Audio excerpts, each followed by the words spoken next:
औज़ुबिल्लाहिमिनश्शैतानिर्रजीम बिस्मिल्लाहिर्रहमानिर्रहीम। Secretary welcome back. और जनाब, अगर आप पिछली वीडियोस देख चुके हैं तो इस वीडियो पर आप पहुंचे हैं। एक्सरसाइज नंबर हमारे पास सेकेंडरी मैथमेटिक्स है। एक्सरसाइज नंबर 7.1 हमारे पास है और 7.1 के अंदर अब हमने दो सवाल करने हैं। दो नए फार्मूले हमारे पास आएंगे। एक मेरे बेटा सरकम सेंटर आएगा।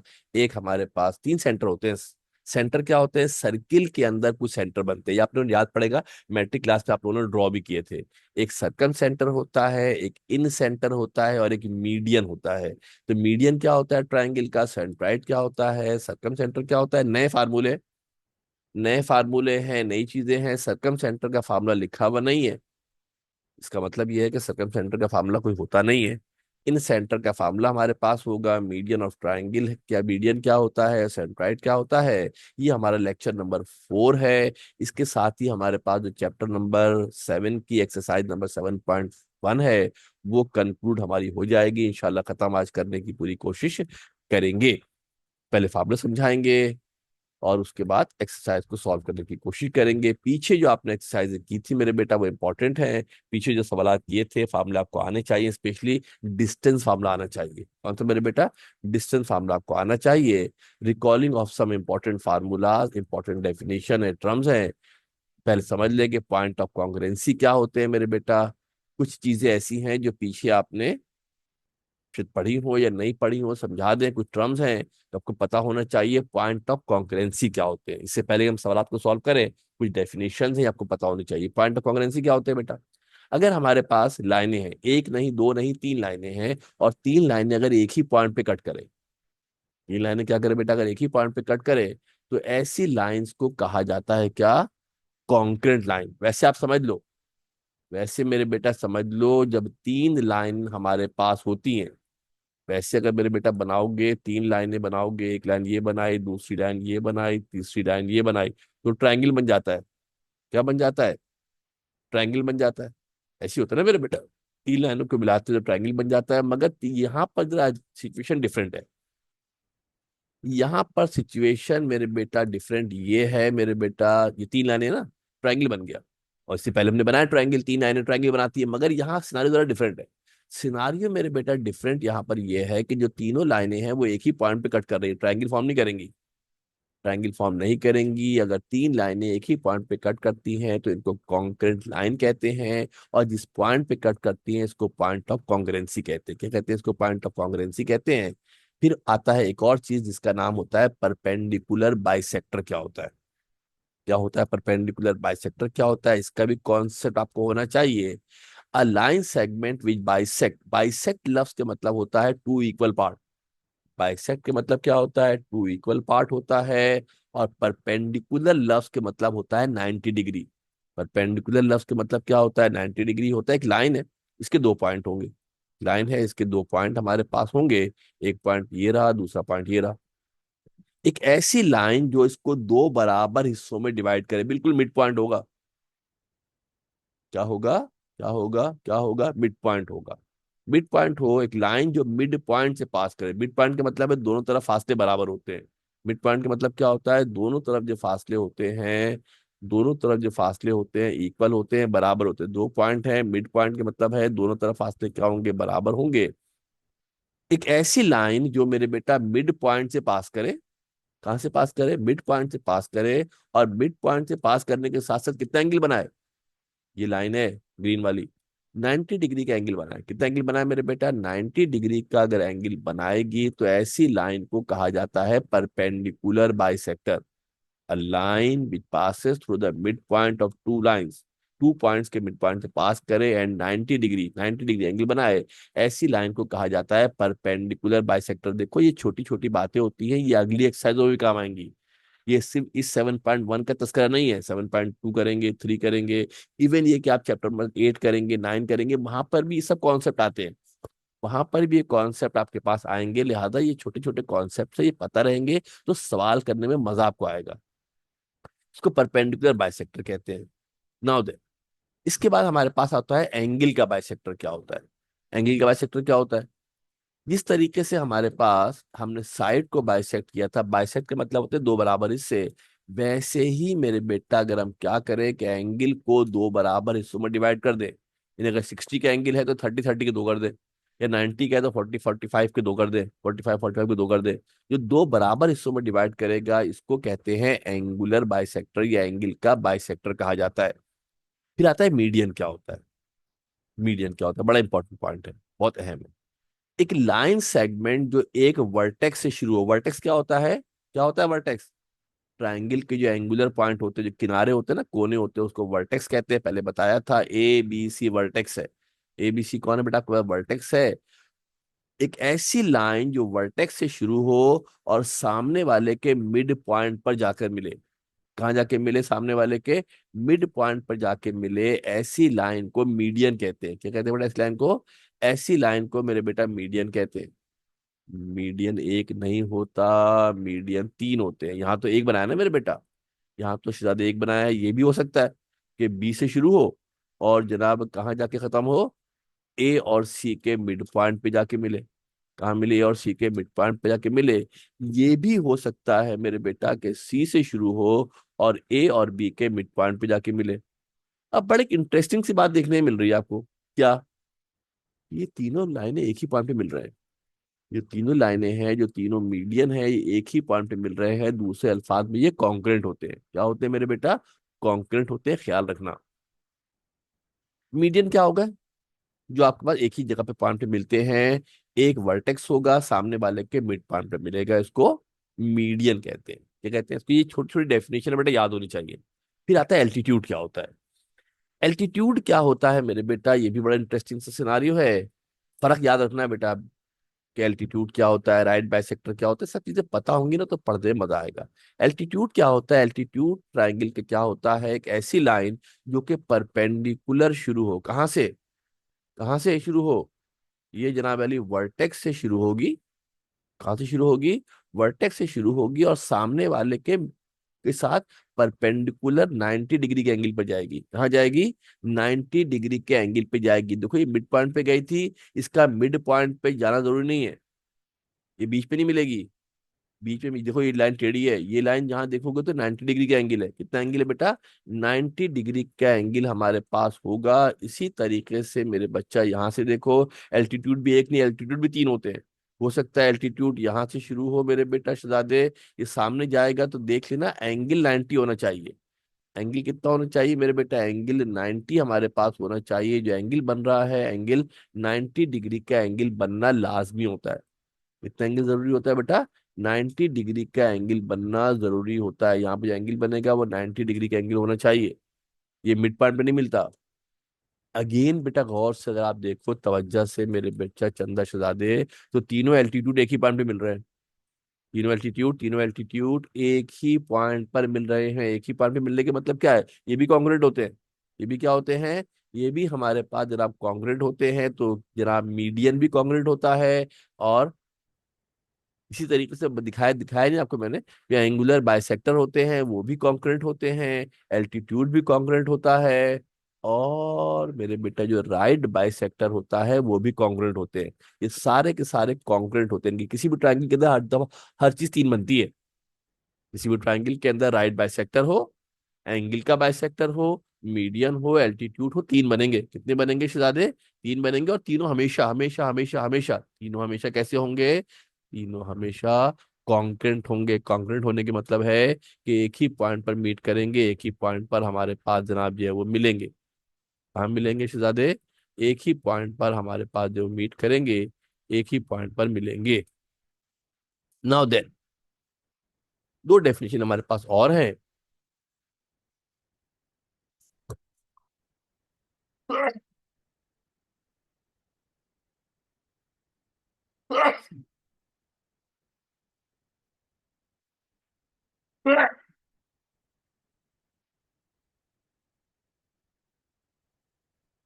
जैसा कि आपने देखा कि हम चार डिफरेंट तरह की लाइनें किसी भी ट्रायंगल के अंदर बना सकते हैं। कौन कौन से? राइट बाइसेक्टर, एंगल के बाइसेक्टर, एल्टीट्यूड, और कौन? मीडियन बना सकते हैं।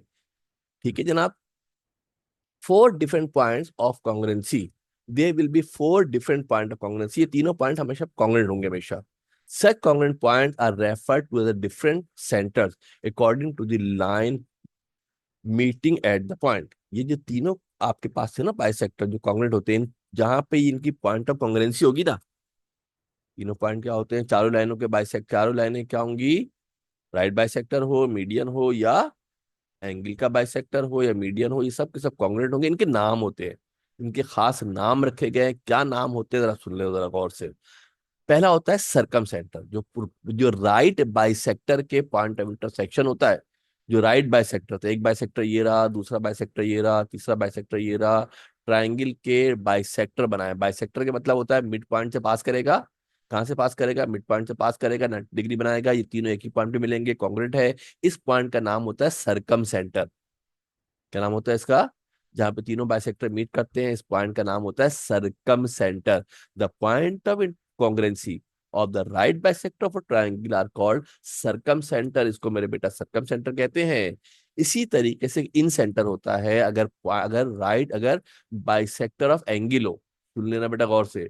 अगर हम एंगल को बाइसेक्ट करें, किसको बाइसेक्ट करें मेरे बेटा, अगर तीनों एंगल को बाइसेक्ट किया जाए, इसको बाइसेक्ट कर रहे हैं बेटा, एंगल ए को बाइसेक्ट किया दो बराबर हिस्सों में, एंगल बी को बाइसेक्ट किया, एंगल सी को बाइसेक्ट किया, ये तीनों बाइसेक्टर है जो राइट से नजर आ रहे हैं, बी जी ए एफ और सी ई, ये सब बाइसेक्टर है, एंगल के बाइसेक्टर। एंगल को दो बराबर हिस्सों में डिवाइड कर रहे हैं, ये तीनों भी कॉन्ग्रुएंट होंगे। और जिस पॉइंट पर कॉन्ग्रुएंट होंगे उसका नाम होगा इन सेंटर।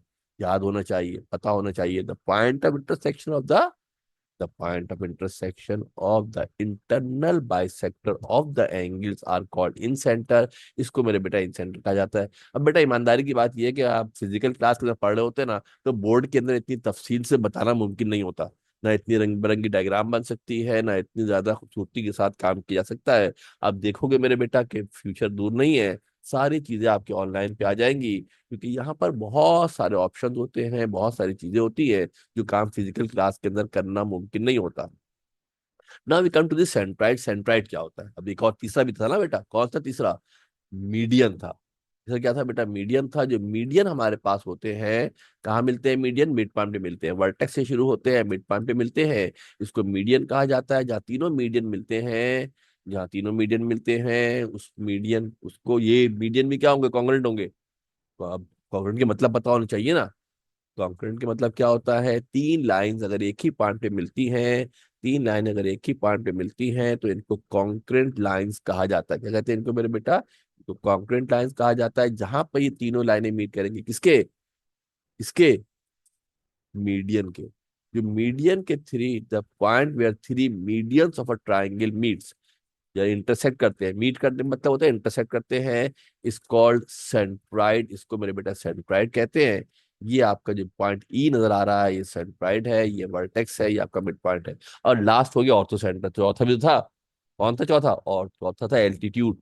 कौन था, एल्टीट्यूड था। पीछे की देख लो, अगर भूल जाओ तो वीडियो को रिवाइंड करो, पीछे जाओ, दोबारा देखो एल्टीट्यूड क्या होता है, अगर नहीं याद आ रहा तो। कॉन्सेप्ट पता होने चाहिए। मैथमेटिक्स सवाल हल करने का, कॉपी रंगीन करने का काम नहीं कि बोर्ड से देखा छाप लिया। पता होना चाहिए, दिमाग के अंदर होना चाहिए। आगे चल के आपने ई कैट वगैरह भी देना है तो आगे जब तक कॉन्सेप्ट नहीं होगा तो कैसे करोगे। जो point of intersection of three altitude होते हैं, एल्टीट्यूड पता है आपको क्या होता है, जो 90 डिग्री पे होता है, जहाँ तीनों एल्टीट्यूड मिलते हैं उसको ऑर्थो सेंटर कहते हैं। क्या कहते हैं बेटा उसको, ऑर्थो सेंटर उसको कहा जाता है। ये एग्जाम के अंदर एमसीक्यूज में भी आता है।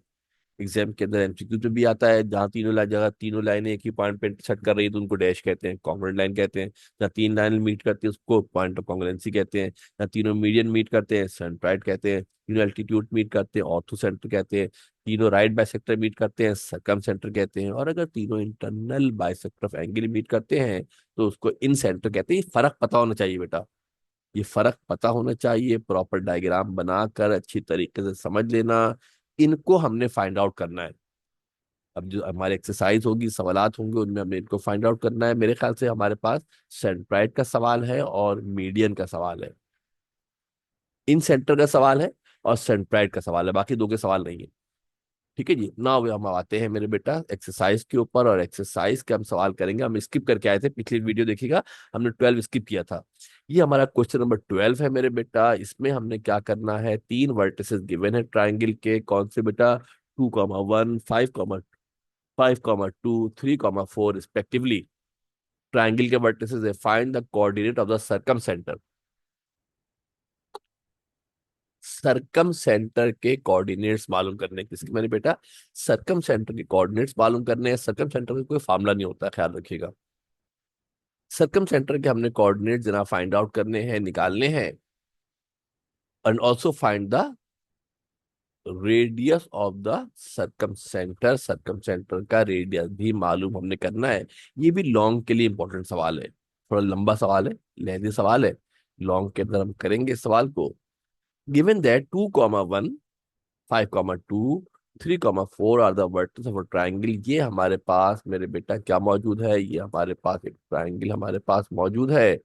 और इस ट्राइंगल के हमारे पास तीन वर्टिसेस गिवन है। एक का नाम ए है, एक का नाम क्या है मेरे बेटा, बी है, एक का नाम क्या है, सी है। एक बात और समझ लेना मेरे बेटा कि आपको लग रहा है कि वीडियो लंबी है, थोड़ी डिटेल से तफसील से समझा रहे हैं, और आप ये देखो कि चौथी क्लास है और अभी तक हम 7.1 के ऊपर है। 7.1 के ऊपर है, लंबी एक्सरसाइजें हैं। तो ऑनलाइन क्लास का एडवांटेज होता है कि क्लास को लंबी भी कर सकते हैं, लेंथी भी कर सकते हैं। जो 2 लेक्चर है वो आप एक दिन के अंदर बैठ के देख लें। सेकेंड ईयर का कोर्स मेरे बेटा बहुत मुश्किल होता है सेंटर में वो मुकम्मल कराना। बहुत टिपिकल हो जाता है कि सेकेंड ईयर का कोर्स आप मुकम्मल कराए, एक्स्ट्रा क्लासेस लंबी लंबी 3 3 घंटे की क्लासेस लेके सेंटर में कोर्स मुकम्मल कराया जाता है। सब वक्त का जिया होता है, सब ऊपर से गुजरता है। 1 घंटा पढ़ने का टाइम होता है, बस इसके आगे पढ़ेंगे बेकार है। ऑनलाइन में एडवांटेज ये है, बोर हो जाए वीडियो को पॉज करें, खाना वाना खाएं, फ्रेश फ्रेश हो, दोबारा से शुरू कर लें। ओके जनाब, तो हम बात कर रहे थे कि वर्टिसेस ऑफ ट्राइंगल हमें गिवन है, ए बी सी, तीन वर्टिसेस गिवन है। एक हमारे पास सर्किल है, वो सर्किल जो ट्राइंगल के कहाँ से पास करेगा, वर्टिसेस से पास करता है। ऐसे सर्किल को कहते हैं सरकम सर्किल। क्या कहते हैं, सरकम सर्किल कहते हैं। या आप मैट्रिक क्लास में आपको याद आएगा, बनाया भी था आपने। एक ऐसा सर्किल जो ट्राइंगल के कहाँ से पास करे, ट्राइंगल के वर्टिसेस से पास करता है, उसको क्या कहते हैं, सरकम सर्किल कहते हैं। और ये बेसिकली राइट बाइसेक्टर का पॉइंट ऑफ इंटरसेक्शन होता है। क्या होता है राइट बाइसेक्टर का, ये सर्किल बन गया बेटा, ये इसका इंसेंट, ये इसका सेंटर है। ब्लू से जरा डार्क हो गया होगा, नजर नहीं आ रहा होगा।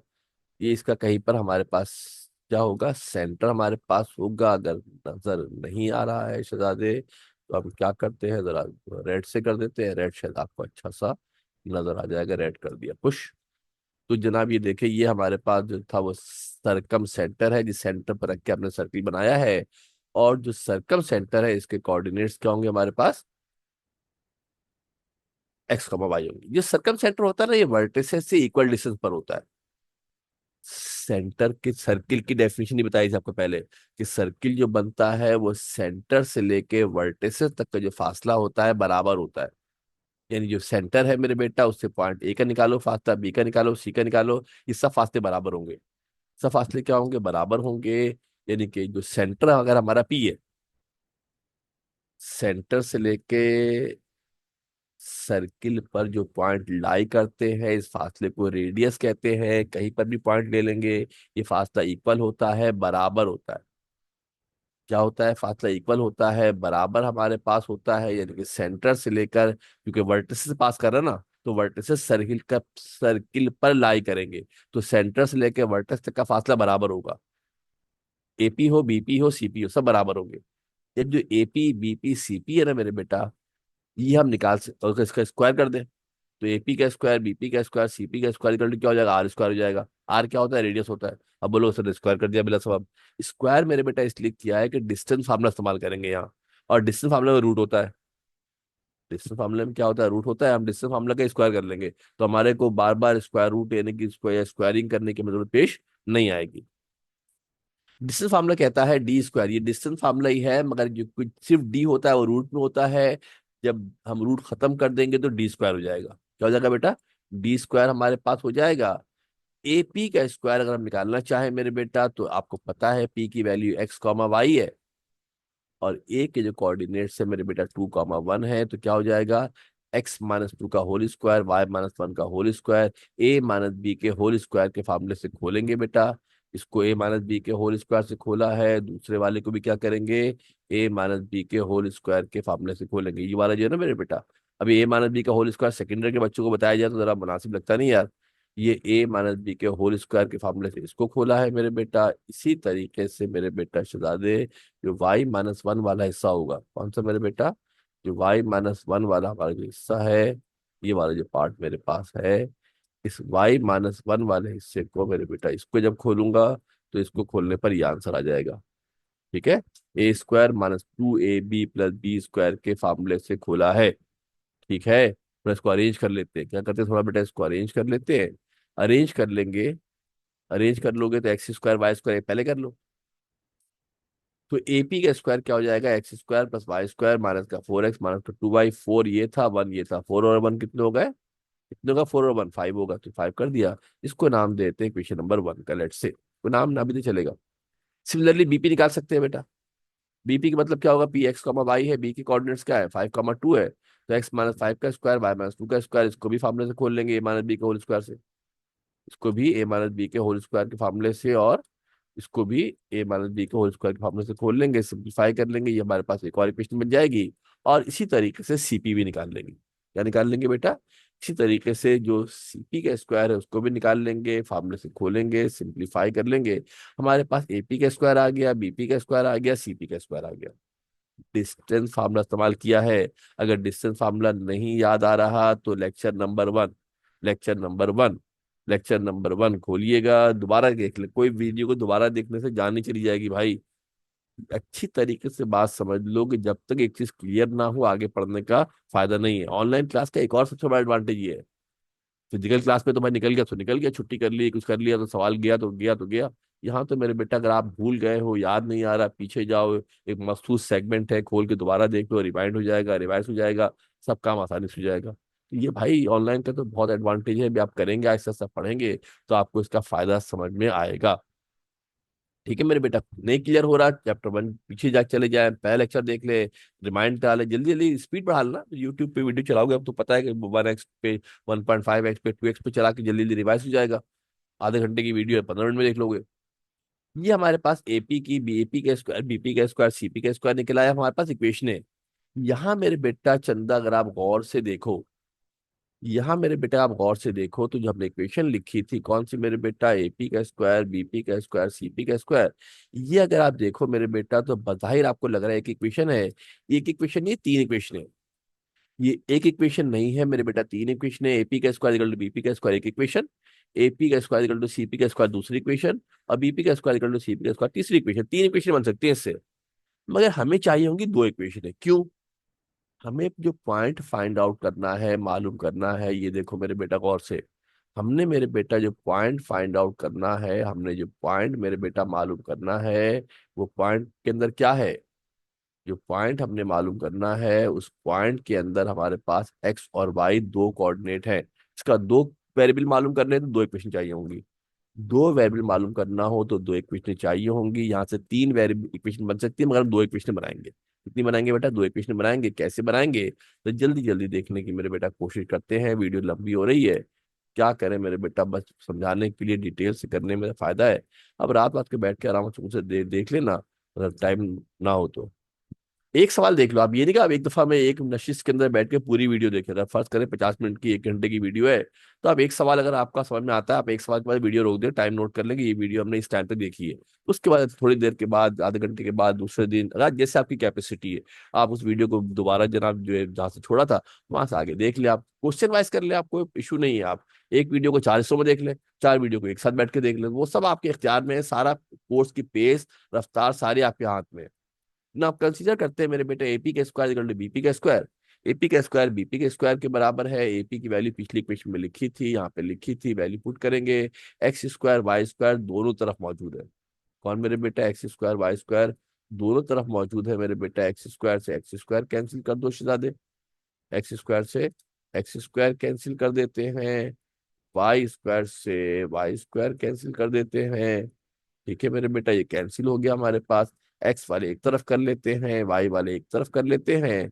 इसको जब मेरे बेटा आप सिंप्लीफाई कर लोगे, इसको जब सिंप्लीफाई मेरे बेटा कर लोगे, देख लो मेरे बेटा गौर से, माइनस का फोर एक्स था, माइनस का टेन एक्स था, टेन एक्स यहाँ प्लस का टेन एक्स हो जाएगा, माइनस का फोर एक्स था, यहाँ माइनस का 4y था, यहाँ के प्लस का 4y हो जाएगा, माइनस का 2y यहाँ पहले से मौजूद था, ये 10x और 4x ये वहां से यहाँ है, माइनस वाला यहाँ के प्लस का हो गया है, और प्लस वाला यहाँ कर माइनस का हो गया है। तवज्जो दे के मेरे बेटा समझ लो गौर से, अगर नहीं समझ में आ रहा तो फिर देख लो मेरे बेटा, मैं समझा देता हूँ आपको। ये देख ले मेरे बेटा, ये जो 10x था, ये 10x, ये जो 10x था, ये 10x आपका घूमकर कहाँ से, ये 10x आपका यहाँ से यहाँ आ गया, ठीक है मेरे बेटा।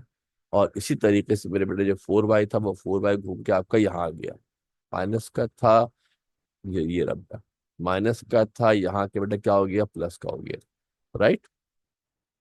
सिंप्लीफाई कर लेते हैं, 10 में से 4 जाएंगे, 6x बच जाएगा, प्लस का 2y बचेगा 4 में से, और ये 24 बचेगा। इक्वेशन में अगर आपको लगता है कि कोई कॉमन नंबर निकल रहा है तो कॉमन निकाल लेते हैं ताकि इक्वेशन सिंप्लीफाई हो जाए।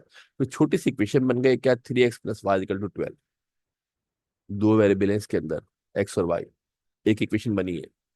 इसी तरीके से मेरे बेटा सिमिलरली हम क्या करेंगे, एपी के स्क्वायर को बीपी के स्क्वायर के बराबर रखेंगे, और जब इसको मेरे बेटा सिंप्लीफाई करेंगे, एपी के स्क्वायर पीछे निकाला हुआ एपी, पीछे निकाला हुआ बीपी, ये वैल्यू हम पुट करेंगे, और जब वैल्यू पुट करेंगे मेरे बेटा तो अगेन क्या देखते हो मेरे बेटा, एक्स स्क्वायर से एक्स स्क्वायर गया मेरे बेटा, इससे गया, एक्स स्क्वायर से एक्स स्क्वायर कैंसिल हो गया, दोनों तरफ है ना बेटा, प्लस का था हमारे के माइनस का हो जाएगा। एक और सिंपल सा रूल होता है, अगर सिमिलर वैल्यू दोनों तरफ है तो उसको कैंसिल कर देते हैं, वाई स्क्वायर से मेरे बेटा वाई स्क्वायर कैंसिल हो गया, एक्स वाले एक तरफ कर लेते हैं, वाई वाले एक तरफ कर लेते हैं मेरे बेटा, जिस तरह पीछे के ऊपर किया ना बेटा, बिल्कुल वैसे ही सिंप्लीफाई कर लेंगे, एक्स वाले एक तरफ कर लिए, वाई वाले एक तरफ कर लिए, सिंप्लीफाई कर लिया, सॉल्व कर लिया, we get one more equation. इसमें से भी कुछ कॉमन निकल रहा है मेरे बेटा, इसमें से जो कॉमन निकालते हैं तो इसमें से भी 2 कॉमन निकल रहा है, तो x plus 3 y equal to 10, ये हमारे पास मेरे बेटा आ गई दूसरी इक्वेशन। दो इक्वेशन हो गई, एक कौन सी बनी, 3x plus Y equal to 12, ये मैंने मार्क कर दिया गोल्डन कलर से, देख लो बेटा गौर से, दो इक्वेशन बन गई है। अब इन दोनों इक्वेशनों को जब हम साइमल्टेनियसली सॉल्व करेंगे, पता है ना दो इक्वेशन कैसे सॉल्व होती है, दो इक्वेशन सॉल्व करने का तरीका होता है कि इक्वेशन से वैल्यू निकालो, दूसरे के अंदर पुट कर दो, या कोफिशिएंट सेम करके वैल्यू कैंसिल आउट कर दो। तो हम फ्रॉम टू क्या करते हैं मेरे बेटा, जो दूसरी हमारी इक्वेशन की, यहाँ से हम एक्स की वैल्यू को रख कर देते हैं, तो प्लस का 3y था, वहां जाके माइनस का 3y हो जाएगा, इस एक्स की वैल्यू को उठा के पुट कर देते हैं कहाँ, इक्वेशन नंबर 1 के अंदर, कहाँ पुट कर देते हैं, इस x की वैल्यू को उठाकर, ये x की वैल्यू थी ना बेटा, इस इक्वेशन के अंदर हम x की जगह x की वैल्यू पुट कर देते हैं। फिर देख लो बेटा, ये जो x था, इस x की जगह पर ये वैल्यू 3 ऐसी रहेगा, x की जगह पे क्या आ जाएगा, 10 - 3y आ जाएगा, क्या आएगा, 10 - 3y वैल्यू मेरे बेटा सब्स्टिट्यूट कर देंगे, पुट कर देंगे।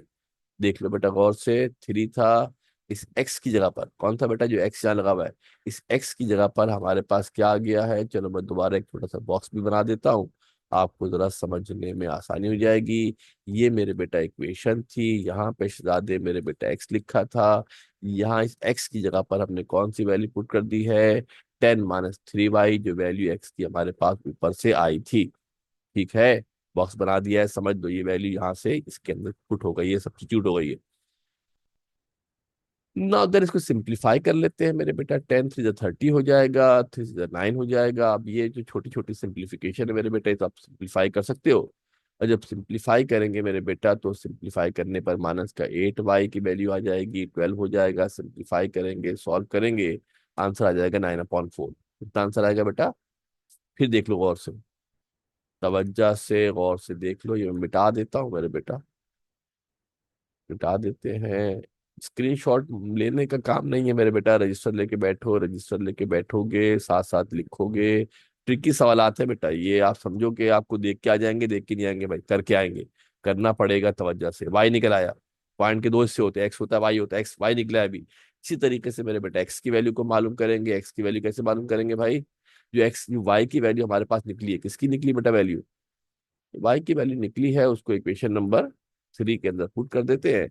एक्स बराबर था 10 - 3, वाई था, वाई की क्या पुट कर दिया, 9/4 पुट कर दिया है। सिंप्लीफाई करोगे, डायरेक्ट कैलकुलेटर में कर लेना यार, नए वाले अच्छे वाले कैलकुलेटर आए हुए, उसमें डायरेक्ट पुट ही आता है। ये वाला जो स्टेप है ना, कौन सा, जो ये वाला स्टेप मैंने बनाया है, ये शो करने की जरूरत नहीं है, ऊपर वाला लिखोगे डायरेक्ट आंसर आ जाएगा।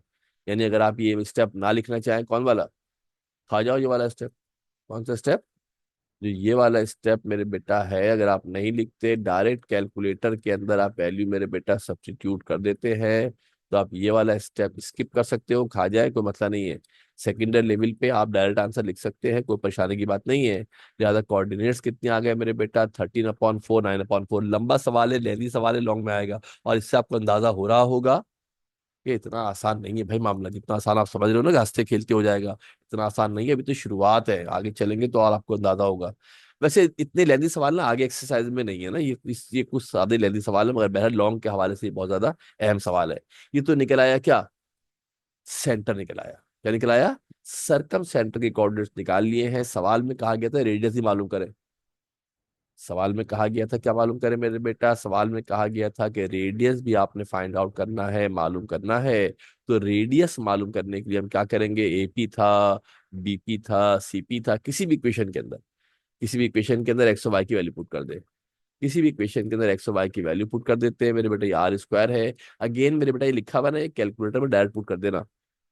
ये वाले जो स्टेप मैं बता रहा हूँ ना बेटा आपको, ये सब स्टेप स्टेप शो करने की जरूरत नहीं है। आप डायरेक्ट ठगाक से यहाँ ऊपर ये वाली वैल्यू पुट करो। कौन सी, कहाँ वैल्यू पुट करो, यहाँ रखो आर स्क्वायर, ये सारी वैल्यू पुट करो।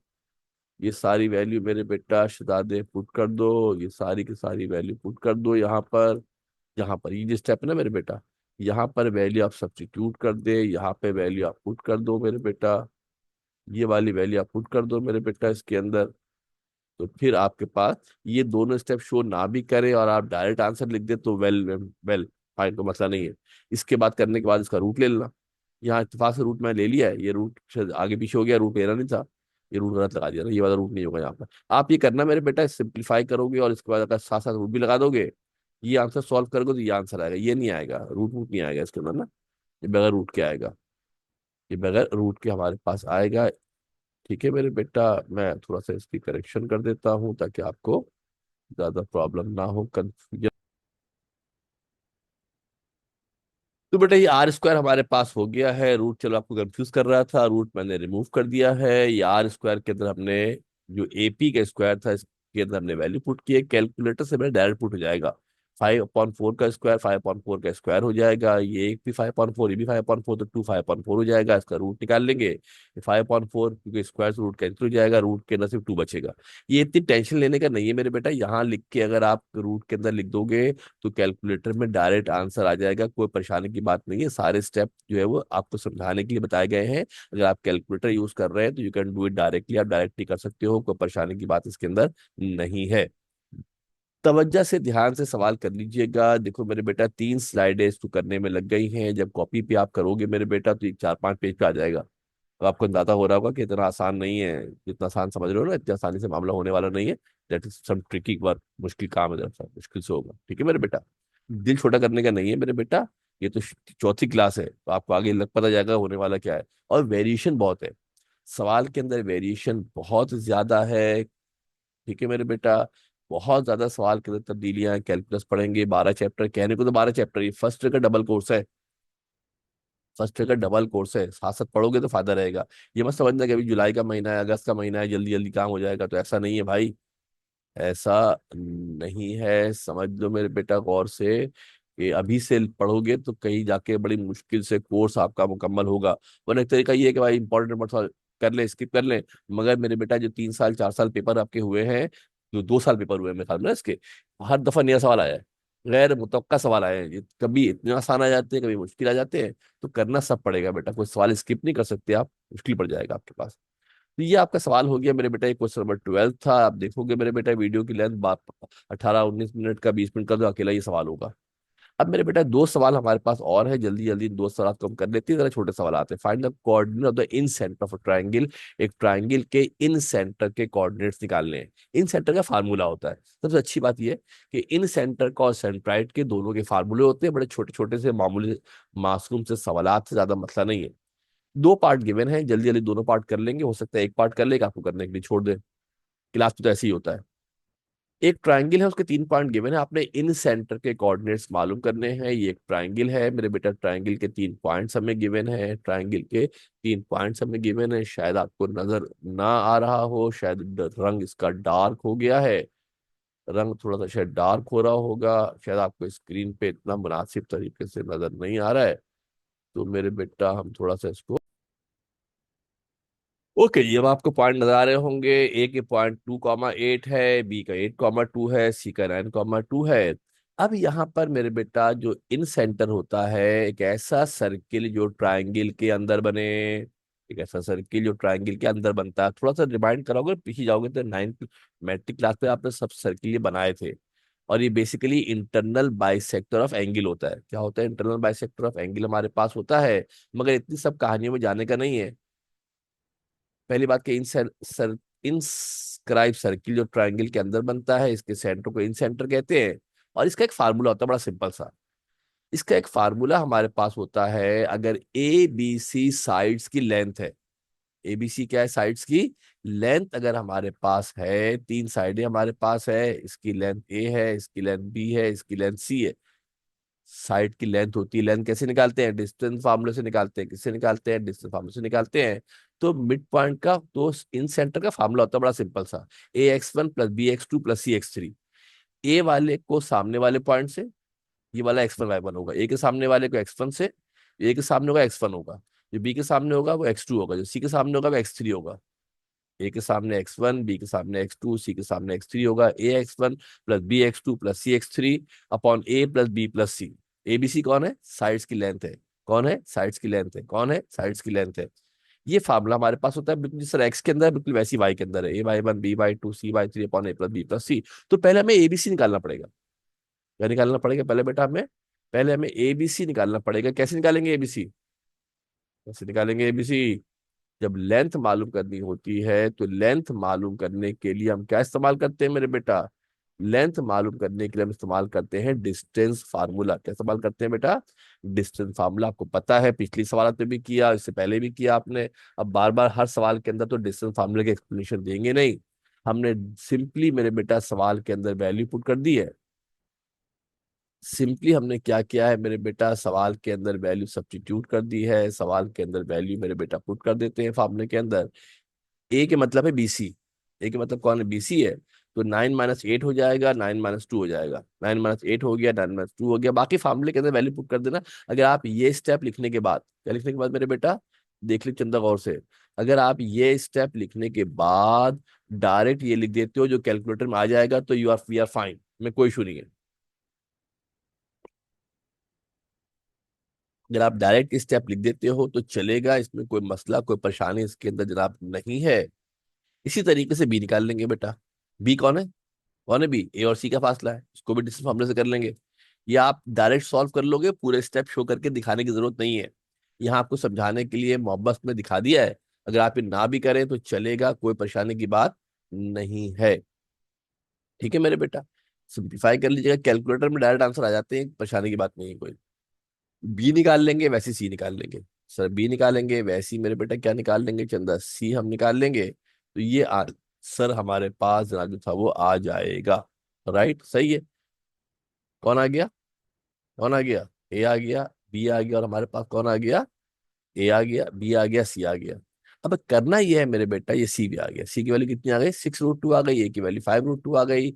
और बी की वैल्यू भी 5√2 है। अब इस फार्मूले के अंदर ये X1 Y1 है, ये वाला X2 Y2 है, ये वाला X3 Y3 है। ए की वैल्यू 5√2, बी की वैल्यू 5√2, सी की वैल्यू। सिर्फ हमने क्या करना है मेरे बेटा, फार्मूले के अंदर हमने वैल्यू को सब्स्टिट्यूट कर देना है। फार्मूले के अंदर हमने वैल्यू को पुट कर देना है।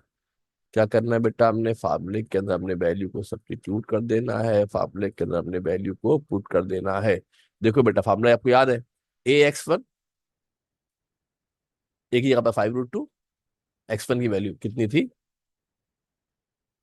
8 थी। 6√2 मल्टीप्लाई बाय 9 थी। इस तरीके से जो फार्मूला था उसके अंदर हमने वैल्यू को सब्स्टिट्यूट कर देना है। क्या करना है? हमने वैल्यू को सब्स्टिट्यूट कर देना है। लग ऐसा रहा है कि शायद थोड़ा सा कंफ्यूजन है। जी मेरे बेटा, फार्मूले के अंदर वैल्यू पुट कर देते हैं। AX1 है, ए की वैल्यू 5√2 थी, X1 की वैल्यू 2 थी, फिर 5√2 है मल्टीप्लाई बाय 8 है, 6√2 है मल्टीप्लाई बाय 2 है। और इस तरीके से मेरे बेटा हम क्या करेंगे चंदा, सारी वैल्यू इसके अंदर सब्स्टिट्यूट करेंगे। तवज्जो देखिए, गौर से देख ले, अगर आप कॉपी पे सॉल्व कर रहे हैं तो सब चीजें आपके सामने मौजूद होंगी।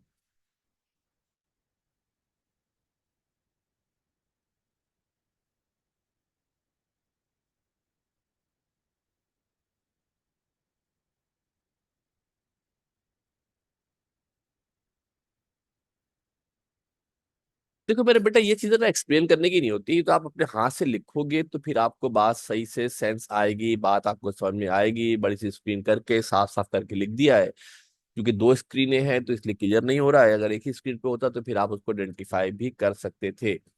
तो आपने कॉपी में अगर लिखा हुआ है सामने, तो आप कॉपी से उठा के देख लोगे आपने सही प्रॉपर वैल्यू पुट की है नहीं पुट की है।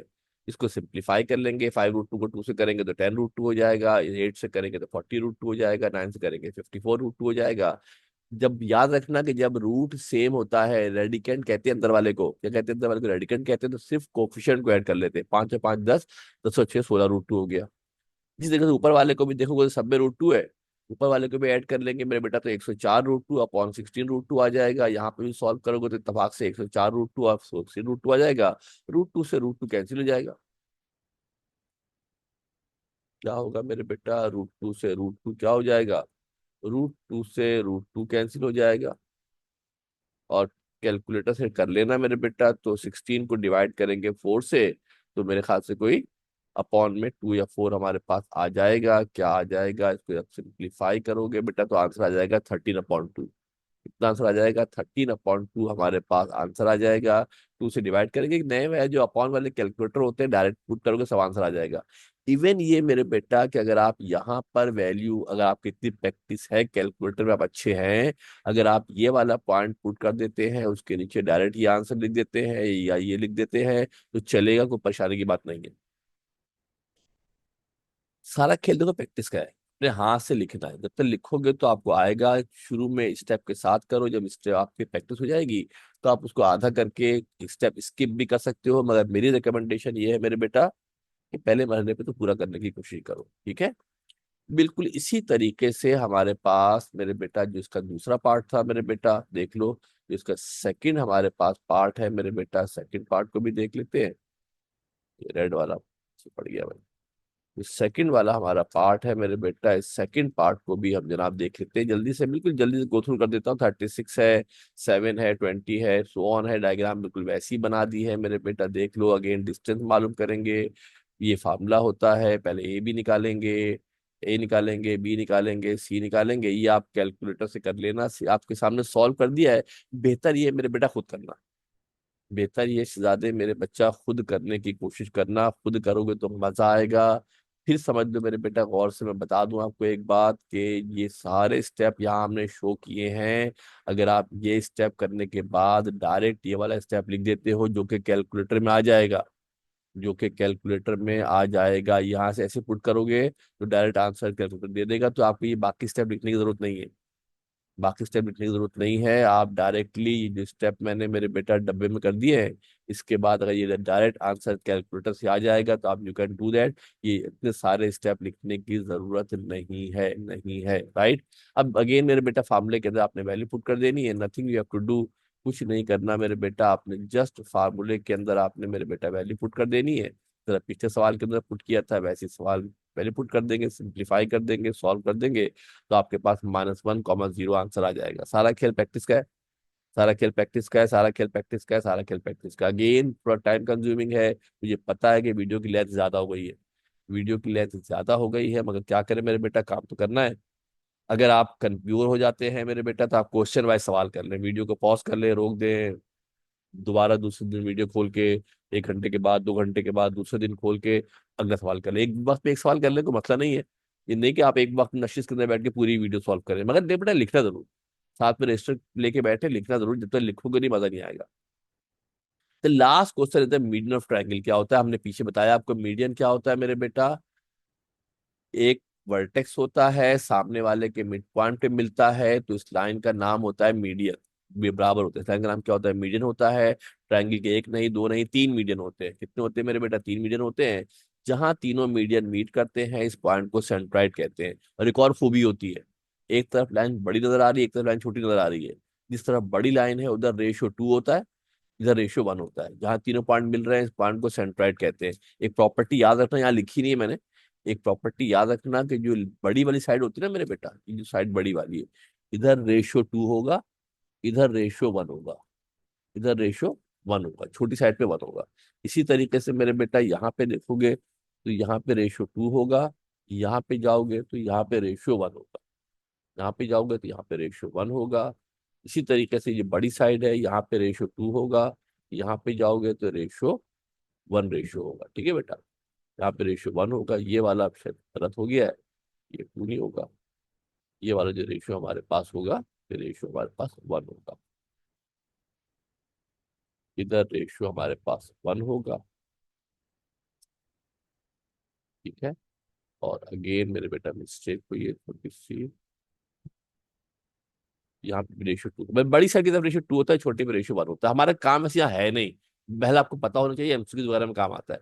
असल तो खेल फार्मूले का है, फार्मूला बड़ा सिंपल सा है, बहुत सादा सहल आसान सा फार्मूला है, सिंपल सा फार्मूला है, x1 plus x two plus x three upon three, y1 plus y two plus y three upon three, y1 plus y two plus y three upon three, यानी कि तीनों को x कोऑर्डिनेट जमा करके 3 से divide कर दोगे, y कोऑर्डिनेट जमा करके 3 से डिवाइड कर दोगे। मिड पॉइंट में क्या किया था, 2 कोऑर्डिनेट होते थे, 2 से डिवाइड किया था, सेंट्रोइड में 3 से डिवाइड करना, 3 कोऑर्डिनेट है, सिंपल सा फार्मूला है, कोई रॉकेट साइंस नहीं है, बड़ी आसानी से काम कर लेंगे। लेंथ ऑफ मीडियन कैसे मालूम करोगे, लेंथ ऑफ मीडियन मालूम करने का तरीका ये होगा मेरे बेटा, मिड पॉइंट निकालेंगे, और मिड पॉइंट निकालने के बाद क्या करोगे मेरे बेटा, डिस्टेंस फार्मूला लगा दोगे, एक मिड पॉइंट निकाल लोगे, ये वाला एल निकाल लो, फर्स्ट करो, ए से लेके एल तक का निकाल लोगे फासला तो ए एल की लेंथ निकल आएगी, बी से लेके एन तक का निकाल लोगे फासला तो बी एम की लेंथ निकल आएगी, मिड पॉइंट निकाल लोगे एन का तो सी से लेके एन तक निकालोगे तो सी एन की लेंथ निकल आएगी, अगर कहा जाए सवाल में तो। Right, now we come to the question, सवाल पे आते हैं मेरे बेटा, सवाल पे आते हैं, तवज्जो देकर जरा गौर से देखिएगा।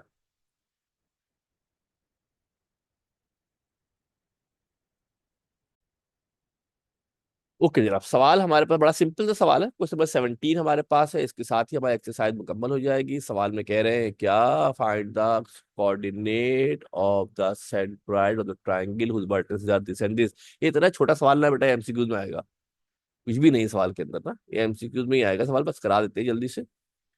ए बी सी 3 पॉइंट हमें गिवन है, ट्रायंगल के 2 पार्ट गिवन है, पहले पार्ट की बात कर लेते हैं मेरे बेटा। A1, 3, फार्मूला क्या होता है, x1 plus x two plus x three upon three, y one plus y plus y three upon three, x1 plus x two plus x three upon three, y 1 plus y two plus y three upon three. पहले part की बात करते हैं, 1, 3, 5 है, 1, 3, 2, 7, 5, 6, तो x में x coordinate किया, x सारे एक्स 1, 2, 5 इसको ऐड करके थ्री डिवाइड कर लिया, और 3, 7, 9 इसको डिवाइड ऐड करके थ्री डिवाइड कर लिया, तो 8, 3 हो गया, 16, 3 हो गया। सेकंड पॉइंट हमें गिवन है क्या, -2, -7, 1, मेट फॉर्म अगेन से फार्मूले के अंदर वैल्यू पुट की, x1 plus x two upon three, y1 plus y two upon three, x वाले में एक्स की वैल्यू पुट कर दी, पहले में सारे एक्स, सारे में सारे वाई, डिवाइड करने का सिंपल आ गया। तो आपको भी अंदाजा हो रहा है कि एमसीक्यू के सवाल है, इसमें कोई लंबी लॉजिक तो है ही नहीं। अब एक सवाल आधे आधे घंटे में, 5 5 घंटे में सवाल हो रहा है, एक सवाल आप देखते हो कि 2 मिनट लगे सवाल करने में, मगर मेरे बेटा प्रॉपर फार्मूला याद होना चाहिए, क्या उनके प्रॉपर फार्मूला याद होना चाहिए। किसी सवाल को इजी मत लेना भाई कि ये छोड़ दो, ये हो जाएगा, ये तो बहुत ही आसान है, ये एग्जाम में नहीं आएगा। हर सवाल अपनी जगह पर इंपॉर्टेंट है। यहाँ पर मेरे बेटा एक्सरसाइज नंबर 7.1 कंक्लूड होती है, और इस 7.1 के हमने सारे सवाल जनाब कर लिए हैं। कोई सवाल, कोई कहते ना फना इंपॉर्टेंट फना इंपॉर्टेंट, 2 साल जो पेपर हमारे हुए हैं, 2 साल जो हमारे पेपर हुए हैं, सब सरप्राइजिंग सवाल है। आप फर्स्ट ईयर पेपर दे के आए हो, आपको अंदाजा हो गया होगा कि जो इंपॉर्टेंट सवाल थे सब घुमा फिरा के उल्टे उल्टे सवाल पूछ लिए, तो ये ख्याल रखिएगा, वो इस हर सवाल अपनी जगह पर इक्विवेलेंट अहमियत रखता है, हर सवाल की यकसा इंपॉर्टेंस है, कोई इंपॉर्टेंट वर्ड नहीं होगा भाई। ठीक है, बहल वीडियो यहाँ एंड करते हैं, खत्म करते हैं। ठीक है मेरे बेटा, वीडियो को लाइक कर लीजिएगा, सब्सक्राइब कर लीजिएगा, शेयर कर लीजिएगा। इंशाल्लाह नेक्स्ट वीडियो में आएंगे तो 7.2 एक्सरसाइज का आगाज करेंगे। एक बात ख्याल रखना मेरे बेटा कि this is one of the most important exercise, ये एग्जाम में लाजमी कंट्रीब्यूट करेगी।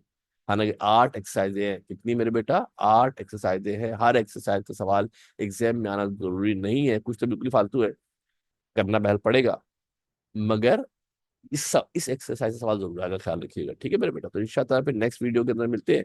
एक्सरसाइज नंबर, नए फार्मूले, नई कहानियां होंगी, मगर याद रखना मेरे बेटा, जो फार्मूले आपने एक एक्सरसाइज में पढ़ लिए हैं, वो अगली एक्सरसाइज में कभी भी कहीं भी काम आ सकते हैं, कहीं भी काम आ सकते हैं, तो पिछले फार्मूला आपको याद होने चाहिए।